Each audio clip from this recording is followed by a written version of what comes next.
Durante años Troya había resistido. No días, no meses. Años enteros. 10 años de guerra habían convertido la ciudad en una fortaleza cansada. Las murallas seguían en pie, los soldados seguían vivos, pero algo mucho más importante empezaba a quebrarse: la capacidad de tomar buenas decisiones. La guerra no solo destruye ciudades, desgasta la mente. Cada día de asedio significaba lo mismo: esperar un ataque que no llegaba, defender una muralla que parecía eterna, vivir en una tensión constante que nunca terminaba de explotar. Troya no estaba perdiendo la guerra, pero tampoco la estaba ganando. Y ese punto intermedio es uno de los más peligrosos, porque cuando no hay victoria ni derrota, las personas empiezan a buscar cualquier señal que indique que todo puede terminar. La población estaba agotada. Los soldados estaban exhaustos. Los líderes llevaban años tomando decisiones bajo presión. En ese contexto, el cansancio se vuelve un enemigo silencioso. No te hace huir, no te hace rendirte, te hace bajar la guardia. Los troyanos habían aprendido a desconfiar de los griegos, pero también habían aprendido a vivir con ellos enfrente. El peligro constante se había vuelto rutina, y cuando el peligro se vuelve rutina, deja de percibirse como peligro. La guerra había dejado de ser una emergencia y se había transformado en una costumbre. Ese fue el primer error, porque las decisiones más peligrosas no se toman en medio del caos, sino en momentos de aparente estabilidad. Troya seguía en pie, y eso alimentaba una falsa sensación de control. Si hemos resistido tanto tiempo, podemos resistir cualquier cosa. Esa idea empezó a calar, no como una estrategia, sino como una confianza excesiva. La ciudad no cayó por falta de defensas. Cayó porque creyó que ya lo había visto todo. Y cuando una ciudad cree que ya ha superado lo peor, empieza a cometer errores que antes jamás habría permitido. Aquí no hubo traición, no hubo cobardía, no hubo incompetencia evidente.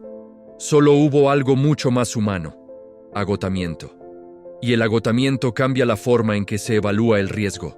Troya estaba cansada de luchar, cansada de desconfiar, cansada de vivir esperando el próximo ataque. Y en ese estado mental, cualquier señal de que la guerra podía haber terminado se sentía como un alivio irresistible. Ese fue el terreno perfecto para que una decisión fatal pareciera razonable. Una mañana, algo cambió. Después de años viendo el mismo paisaje, el campamento enemigo frente a las murallas, los troyanos despertaron y encontraron vacío el lugar donde siempre había estado el peligro. No había soldados, no había movimiento, no había ruido. Las naves griegas habían desaparecido.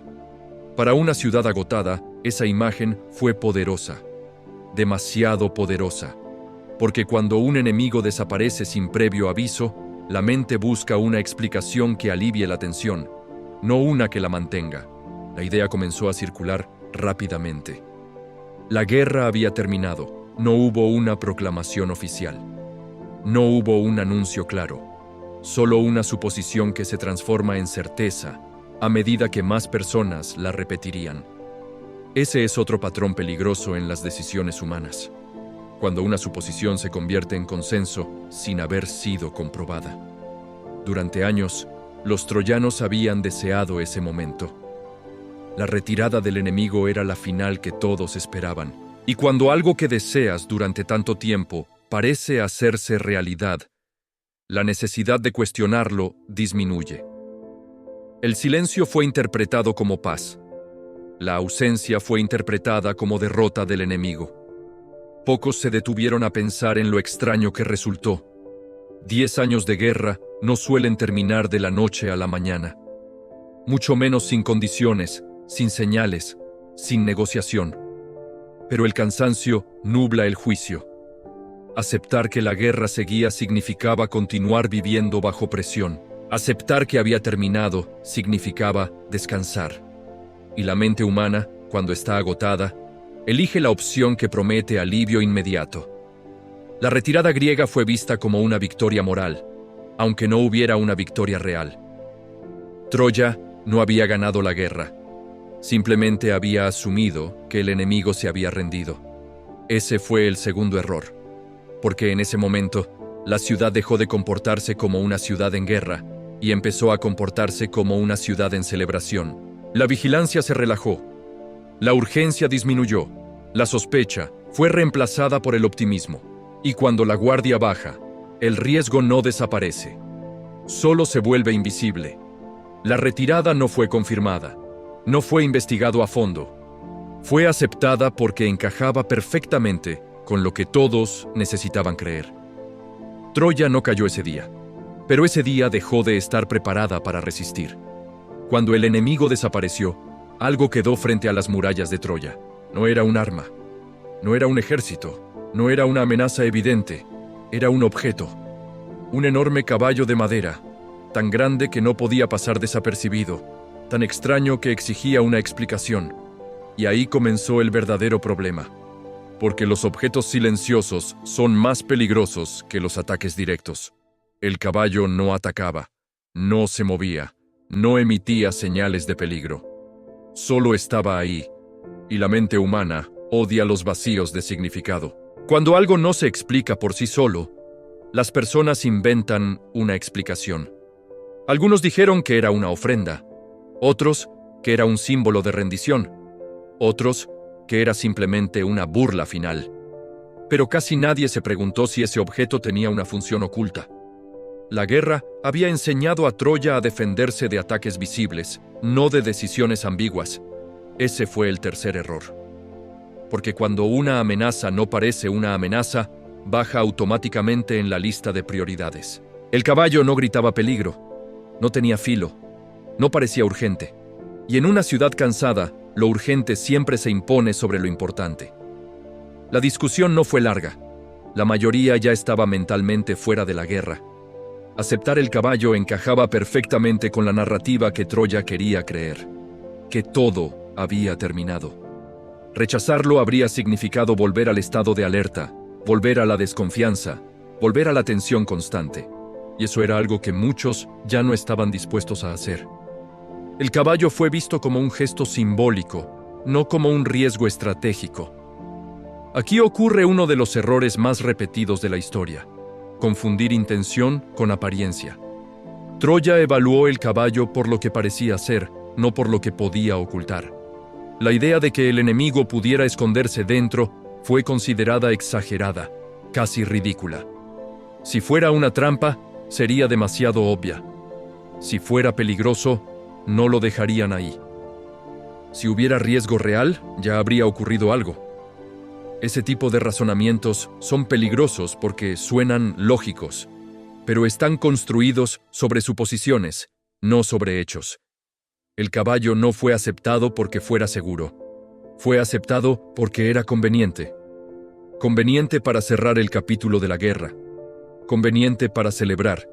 Conveniente para dejar de pensar en escenarios negativos. Troya no decidió confiar porque analizó todos los riesgos. Decidió confiar porque necesitaba creer. Y cuando una decisión se toma desde la necesidad emocional en lugar del análisis racional, el margen de error desaparece. Ese objeto inmóvil, silencioso, aparentemente inofensivo, no rompió las murallas. No forzó una entrada, no atacó a nadie, solo hizo algo mucho más efectivo. Esperó. El error de Troya no fue no saber, fue saber y decidir no escuchar. Porque cuando el caballo apareció, no todos celebraron. Hubo silencio incómodo. Hubo miradas que no encajaban con la euforia. Hubo voces que dijeron: esto no tiene sentido. Algunos troyanos notaron lo evidente. Si los griegos se habían ido, ¿por qué dejar algo tan grande atrás? Otros se preguntaron algo aún más simple: ¿por qué un regalo justo ahora? Las advertencias no llegaron en forma de pánico, llegaron en forma de dudas razonables. Y eso las hizo más fáciles de ignorar. Porque las advertencias tranquilas no generan urgencia, no obligan a actuar, solo incomodan. Hubo quienes propusieron lo más lógico: no tocar el caballo, quemarlo, destruirlo sin más, no por paranoia, sino por prudencia. Pero en una ciudad cansada, la prudencia empieza a verse como exageración. Las dudas comenzaron a etiquetarse como miedo, la cautela como negatividad, la advertencia, como un obstáculo para avanzar. Ese es uno de los mecanismos más peligrosos del comportamiento humano, cuando la mayoría decide que avanzar es más importante que cuestionar. Troya no ignoró las advertencias porque no fueran claras. Las ignoró porque rompían la narrativa de que la guerra había terminado. Aceptar las advertencias significaba volver atrás. Significaba admitir que aún había peligro. Significaba prolongar el sufrimiento. Y nadie quería eso. Así que las advertencias fueron minimizadas una a una. Si fuera una trampa, ya habría pasado algo. Si hubiera riesgo real, no estaría tan a la vista. Si fuera peligroso, no lo habrían dejado aquí. Cada frase parecía lógica, pero todas tenían algo en común. Eran suposiciones construidas para tranquilizar. No se investigó a fondo. No se actuó con frialdad. Se eligió la explicación que ofrecía paz inmediata. Y aquí ocurre el punto más grave de la historia. La mayoría no decidió porque estaba convencida, sino porque estaba agotada de decidir. Las advertencias quedaron registradas solo como notas al margen, como opiniones exageradas, como voces que no entendían que la guerra había acabado. Troya no castigó a quienes advirtieron, simplemente dejó de escucharlos. Y cuando una sociedad deja de escuchar las voces incómodas, el error deja de ser una posibilidad y se convierte en una certeza en espera. El caballo no entró en la ciudad por engaño absoluto. Entró porque las advertencias fueron derrotadas por el deseo colectivo de creer. Ese fue el momento exacto en que la decisión fatal quedó sellada. No cuando el caballo cruzó la puerta, sino cuando Troya decidió que ya no necesitaba desconfiar. Troya no cayó por un ataque sorpresa, no cayó por una falla militar, no cayó porque sus murallas fueran débiles. Troya cayó porque decidió abrir la puerta. Durante años, esas murallas habían sido el símbolo de su supervivencia. Altas, sólidas, infranqueables. No solo protegían la ciudad físicamente, protegían algo aún más importante: la sensación de control. Las murallas eran la línea entre nosotros y ellos, entre lo conocido y lo peligroso, entre la vida cotidiana y la guerra. Y sin embargo, fue Troya misma quien decidió cruzar esa línea. El caballo no estaba dentro de la ciudad. Todavía no. Aún había tiempo. Aún había margen. Aún se podía corregir. Pero la decisión ya no se evaluaba en términos de riesgo, sino en términos de comodidad. Dejar el caballo fuera significaba mantener la vigilancia, mantener guardias, mantener turnos, mantener la guerra mentalmente viva. Meterlo dentro significaba lo contrario: cerrar el capítulo, relajarse, convencerse de que el peligro había quedado atrás. Y aquí ocurre uno de los errores más repetidos de la historia humana: confundir, cerrar un problema con resolverlo. La discusión final no fue técnica, no fue estratégica, fue emocional. El caballo se convirtió en un símbolo, no de peligro, sino de final. Meterlo dentro de la ciudad era una declaración. Esto terminó. Las puertas comenzaron a abrirse. No con miedo, no con urgencia, sino con normalidad. Y eso es lo más inquietante de esta secuencia. Las decisiones fatales rara vez se toman en pánico, se toman en calma. Troya no abrió las puertas corriendo, las abrió convencida.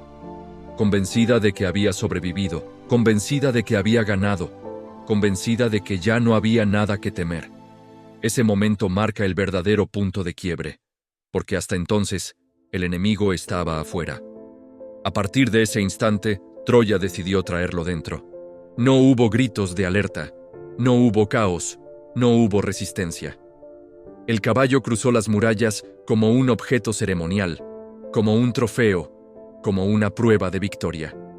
Las mismas puertas que habían resistido ataques, incendios, máquinas de asedio, fueron abiertas voluntariamente.